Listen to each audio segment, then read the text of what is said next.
have Bethany Funke's statement, and she has asked that her friend Emily Allant read that statement. All right, any objection to that? All right, very well.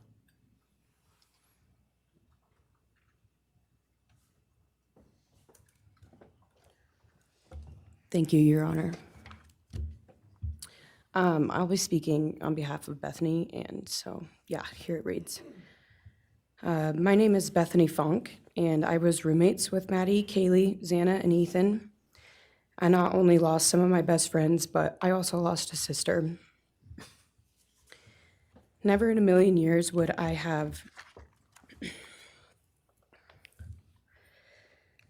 thought that something like this would have happened to my closest friends. I thought that we were going to wake up and go upstairs, see them and tell them how they had scared us and that they were going to tease us about how we are constantly scaredy cats. I make jokes about it as we would go to Taco Bell like always. But sadly, that is not what happened and what turned out to be my worst nightmare. When I first woke up that morning, I had no idea what happened. I woke up around 7 with a terrible toothache. So I called my dad, who is a dentist, and he asked what I should do. He told me to take Advil, so I did, and I went back to sleep. I was still out of it and still didn't know what happened. If I had known, I of course would have called 911 right away. I still carry so much regret and guilt for not knowing what had happened and not calling right away, even though I understand it wouldn't have changed anything, not even if the paramedics had been right outside the door.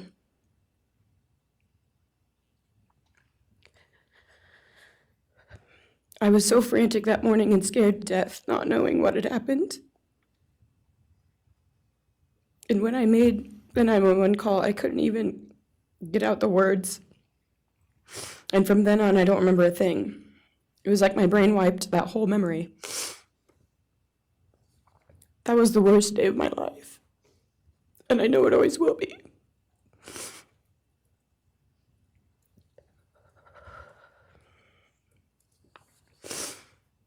While I was still in shock, trying to process the fact that my friends were truly gone, I had been attacked by the public. I was grieving, numb, and unsure of what had happened was even real. And at the same time, I was getting flooded with death threats and hateful messages from people who did not know me at all or know the dynamic of our friendship.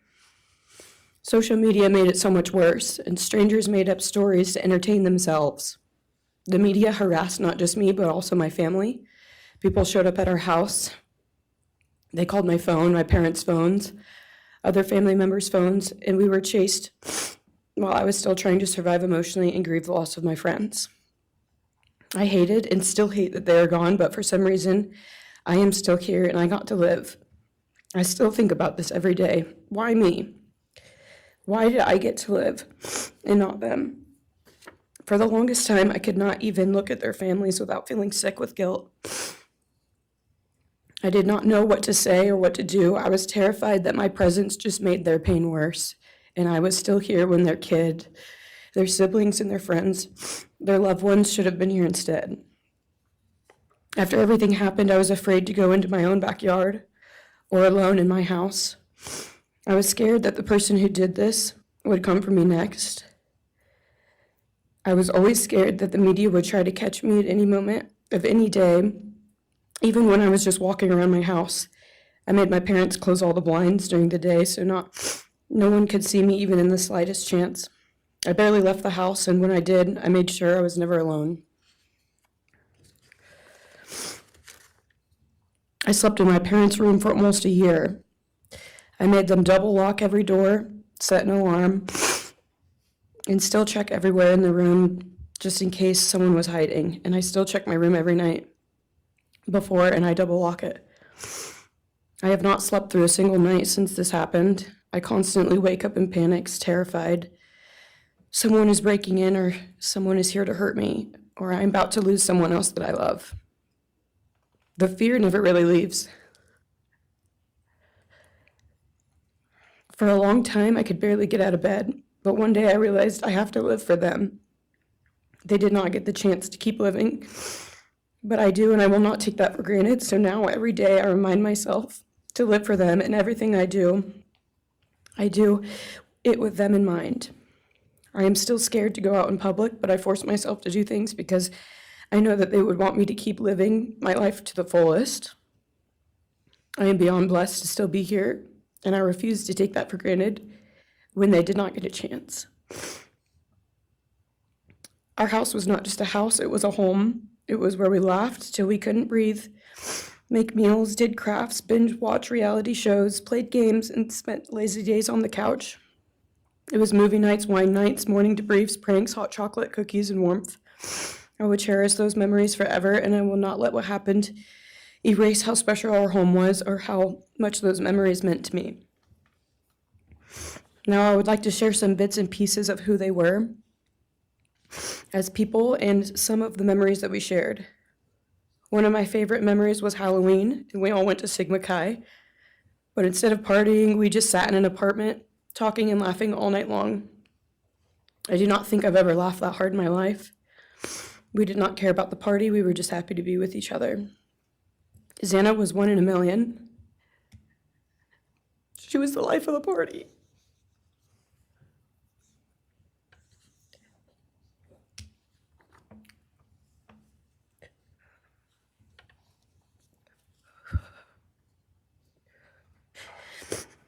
But she was also the kindest and funniest person I knew.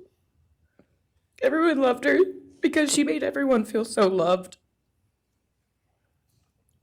She was just someone you always wanted to be around, no matter the circumstance. One of my favorite days with Xana was when she laid on the couch, when we laid on the couch together all day watching movies and snacking. Or when she, Maddie, and I would go and get margaritas, chips, and salsa. She would also light up a room with her presence alone. Kaylee had the most beautiful, radiant smile, and she was so kind, but also one of the funniest people I've ever known. She loved playing little pranks, and she always had us laughing so hard that we could not breathe. She was so full of energy and life. I really believe that she could have ruled the world if she wanted to, and she would have been America's sweetheart. Ethan was the sweetest, most genuine guy. He was always smiling and always making other people smile too. Ethan was the kind of person you wanted around.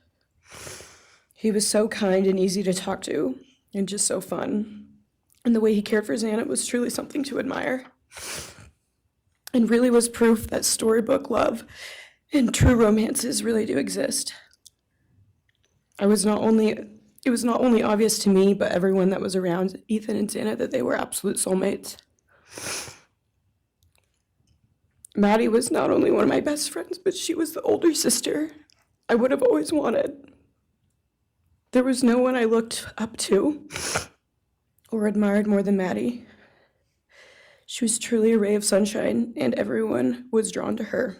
She was so kind, loving, funny, fun, and passionate. She had the sweetest soul and wanted nothing but the best for everyone, and to love and show love to everyone. She took me under her wing and always made me feel so safe and included, and above all, loved and valued. She never failed to make me laugh or put a smile on my face. Still to this day, I am beyond grateful that she chose me to be her sorority little, and I thank God every day that I not only got to know her, but had her as one of my best friends. Honestly, I cannot pinpoint one favorite memory with Maddie because I have so many, and this would be a very long read if I did. But if some little memories with her that I cherish is when the two of us made a nice dinner and split some wine, or when we would binge watch Jersey Shore or Summer House. When we came up with a whole dance routine on Halloween and danced and sang all night, like no one was watching. All the late night walks home from going out, and just little shopping trips and so much more. I am beyond blessed that I had the chance to know each and every one of them. They changed my life in ways I would have never put into words. I hope that they are remembered for who they are, not what happened to them, because who they are were so beautiful, and they deserve to be remembered in the highest way. My heart breaks every time I go to text one of them or how badly I wish I could see and hang out with them. And then I remember I cannot. I will never be able to again. But I still talk to them in my prayers every single night, and I always will. I wish more than anything I could hug them one last time And I wish I could tell them how much I love them. And even though I cannot, I still tell them every night. I will keep living for them as long as I am lucky enough to still be here. And they were all truly one of a kind, and they will be in our hearts forever and always. Thank you, and please convey to Bethany my appreciation for her courage, and I hope that she heals.